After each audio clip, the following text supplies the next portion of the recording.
Hello guys, അപ്പോൾ നമ്മളിന്ന് സംസാരിക്കാൻ പോകുന്നത് നമ്മുടെ ഹാംസ്റ്റർ കോമ്പാക്റ്റിൽ വിഡ്രോ അടിക്കുമ്പോൾ വരാമെന്നുള്ള കുറച്ച് കണ്ടീഷൻസിനെ കുറിച്ചുള്ള പ്രഡിക്ഷൻസാണ്.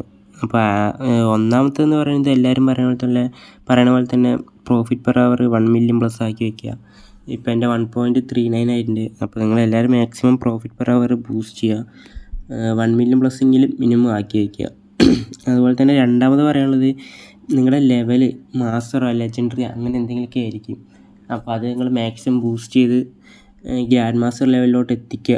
കാരണം വെച്ചാൽ ചിലപ്പോൾ ഇങ്ങനെയൊരു കണ്ടീഷൻസും കൂടി വരാനുള്ളൊരു ചാൻസ് ഉണ്ട്. അപ്പോൾ ഗ്രാൻഡ് മാസ്റ്റർ ലെവലിൽ എത്തിച്ചാൽ മാത്രം പോരാ, എത്തിക്കണമെങ്കിൽ 100 മില്യൺ പ്ലസ് കോയിൻസ് വേണം. അപ്പോൾ 100 മില്യൺ കോയിൻസും കൂടി കോയിൻ ബാലൻസ് ആക്കി വയ്ക്കുക. ഗ്രാൻഡ് മാസ്റ്റർ ലെവലിലോട്ട് താഴെ പോകാനല്ല, ഗ്രാൻഡ് മാസ്റ്റർ ലെവലിലോട്ട് എത്തണമെങ്കിൽ 100 മില്യൺ കോയിൻസ് വേണം. അപ്പോൾ അതുപോലെ തന്നെ 100 മില്യൺ കോയിൻസും കൂടി ഹോൾഡ് ചെയ്ത് വെച്ച് പ്രോഫിറ്റ് പെർ അവർ ബൂസ്റ്റ് ചെയ്ത് നോക്കുക. അതുപോലെ തന്നെ മൂന്നാമതായി പറയാനുള്ളത് നമ്മുടെ കാർഡ്സ്. ഈ പറയുന്ന കാർഡ്സ് എല്ലാം നിങ്ങൾ മിനിമം ഒരു 10 ലെവലോ അല്ലെങ്കിൽ 9 ലെവലോ എത്തിക്കുക. ഇപ്പം ഞാൻ എന്നെക്കൊണ്ട് പരമാവധി പറ്റുന്ന പോലെ ഞാൻ ഏകദേശം എല്ലാ കാർഡ്സും 9th ലെവലാക്കി 10th ലെവൽ എബോവ് ആക്കിയിട്ടുണ്ട്. ഇപ്പോൾ പുതിയതായി കുറച്ച് വന്ന കാർഡ്സ് മാത്രം ഞാൻ ബൂസ്റ്റ് ചെയ്യാത്തുള്ളൂ. 3-4 ലെവലിൽ കിടക്കുന്നത്. ബാക്കിയെല്ലാം ഞാൻ കുറച്ച് 10 ലെവൽസ് മിനിമം 10 ലെവലാക്കി വെച്ചിട്ടുണ്ട്. അതുപോലെ നാലാമതായി പറയാനുള്ളത് നമ്മുടെ ഫ്രണ്ട്സാണ്. മിനിമം ഒരു ഫ്രണ്ട്സിനെങ്കിലും റെഫർ ചെയ്ത് വയ്ക്കുക. മിനിമം ഏറ്റവും കുറഞ്ഞ ഒരു ഫ്രണ്ട്സിനെങ്കിലും റെഫർ ചെയ്ത് വയ്ക്കുക.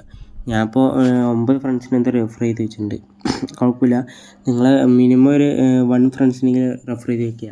കാരണം വെച്ച് കഴിഞ്ഞാൽ നമ്മുടെ നോട്ട് കോയിൻ ലിസ്റ്റ് ആയ സമയത്ത് ഒരു ഫ്രണ്ട്സിനെ പോലെ റെഫർ ചെയ്യാത്തവർക്ക് കോയിൻസ് കുറേ കട്ടായിട്ടുണ്ടായിരുന്നു. അപ്പോൾ നമുക്ക് അതുപോലെ വരാണ്ടിരിക്കാൻ വേണ്ടിയിട്ടാണ് ഞാൻ ഇപ്പോൾ ഇങ്ങനെ പറഞ്ഞത്. പിന്നെ ചെയ്യാനുള്ളത് വേറൊരു കാര്യമാണ് ഡെയിലി ചെക്കിന്. വേറെ ഒന്നും കൊണ്ടല്ല, നമ്മൾ ആക്റ്റീവ് യൂസറാണെന്ന് അറിയിക്കാൻ വേണ്ടിയിട്ട് ഡെയിലി ചെക്കിനും അതുപോലെ തന്നെ നമുക്ക് ഒരു ഡെയിലി നമുക്ക് ടാപ്പ് ഉണ്ടല്ലോ, അത് ഒരു വട്ടമെങ്കിലും നിങ്ങൾ കംപ്ലീറ്റ് ചെയ്ത് വയ്ക്കുക. അതുപോലെ തന്നെ ബൂസ്റ്റിൽ പോയി കഴിഞ്ഞിട്ട് ബൂസ്റ്റിൽ 6/6 ആയിരിക്കും, അത് 5/6 ആക്കാൻ നോക്കുക. അതും കൂടി ഒരു വട്ടമെങ്കിലും യൂസ് ചെയ്യാൻ നോക്കുക. എന്ന് വെച്ചാൽ വേറെ ഒന്നും കൊണ്ടല്ല, നമ്മൾ ആക്റ്റീവ് യൂസറാണെന്ന് അറിയിക്കാൻ വേണ്ടിയിട്ടാണ്.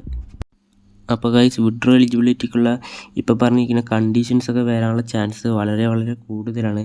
അതുകൊണ്ട് തന്നെ നിങ്ങൾ മാക്സിമം ഇതൊക്കെ ഒന്ന് ചെയ്ത് വയ്ക്കാൻ ശ്രമിക്കുക. അപ്പോൾ കൂടുതൽ അപ്ഡേറ്റ്സിനായിട്ട് നമ്മുടെ ടെലിഗ്രാം ചാനലിൽ ജോയിൻ ചെയ്യുക. അതുപോലെ തന്നെ ഡിസ്ക്രിപ്ഷനിൽ നമ്മുടെ ടെലിഗ്രാം ചാനലിൻ്റെ ലിങ്ക് കൊടുത്തിട്ടുണ്ടാകും.